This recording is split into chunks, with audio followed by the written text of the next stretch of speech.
Hello বন্ধুরা, good morning. সকলে কেমন আছো? আশা করি সবাই ভালো আছো। তো আজকে মানডেতে আজকে আমি মন্দিরে গিয়েছিলাম। মন্দিরে গিয়ে পুজো করে এসেছি। তো আমরা গিয়েছি, এটা লোকনাথ মন্দির ছিল। তো লোকনাথ মন্দিরে ওখানে শিব বাবা, ভোলেনাথ আছে। তো এখানে ভোলে বাবার মাথায় জল অর্পণ করেছি। করে আমরা হাজব্যান্ড ওয়াইফ দুজনেই বেরিয়ে পড়লাম। কিন্তু বেরোতে বেরোতে ভাবলাম যে একটা মন্দিরটার একটা ভিডিও করে নিই।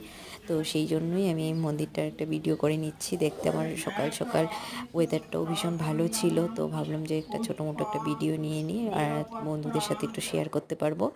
তো মন্দির থেকে এসে এখানে রান্নাবান্নার আয়োজন করা হয়ে গেছে। তো এখানে নিয়েছি আমি রাজমা বলি সেটাকে, রাজমা আলু দিয়ে বানাবো আজকে, যেহেতু আমার নিরামিষ সেই জন্য এটা একটা রেসিপি বানাবো। টমেটো, আদা বাটা, কাঁচা লঙ্কা দিয়ে রাজমা। এদিকে তিত করলা আলু ভাজি বসিয়েছি, আমার ভাজাটা প্রায় রেডি হয়ে এসেছে। তারই সাথে আমি এসে গেছে আমার হাজব্যান্ড। তো হাজব্যান্ড বাজার করে এনেছে বাজার থেকে। তো ওইটা পরে দেখাবো তোমাদেরকে। আগে আমি কি রান্না করছি সেটা আগে তোমাদের সাথে শেয়ার করব। তো দেখো, বাজার করে নিয়ে এসেছি। তো আসার পরে আমি এদিকে রাজমাটাও বসিয়ে দিয়েছি। তো আসার সাথে সাথে তো রাজমাটা আমি টমেটো, কাঁচা লঙ্কা, আদা বাটা ওটা দিয়ে বানাচ্ছি। তো আমার রাজমাটাও প্রায় রেডি হয়ে আসছে। তো দেখো, আমার রাজমা হয়ে গেছে। তো কীরকম হয়েছে প্লিজ কমেন্টসে বলবে। কালারটা দেখে তো প্রায় ভালোই লাগছে, কিন্তু খেতে জানি না কীরকম হবে। তো এরই মধ্যে আমি কাঁচা কলার একটা বড়া করব।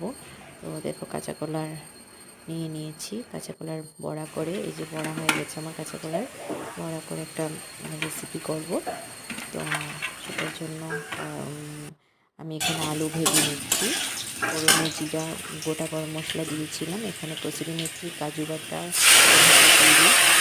দিয়ে একটা পেস্ট তৈরি করেছি। আদা বাটা, কাঁচা লঙ্কা বাটা দিয়ে কাঁচা কলার মশলাটা কষানো দিয়েছি। এর মধ্যে তোমাদেরকে কী বাজার করে এনেছে সেটা আমি তোমাদের সাথে শেয়ার করবো। তো দেখো, এখানে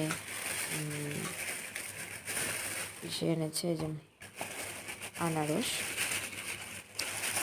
আপেল, বেদানা এইসব এনেছে। তো দেখো, তোমাদের সাথে শেয়ার করতে করতে একটা কথাই বলবো, আমার ভিডিও যদি ভালো লেগে থাকে প্লিজ লাইক, কমেন্ট এবং শেয়ার করে দেবে। তো ততক্ষণের জন্য tata, bye bye, Radhe Radhe.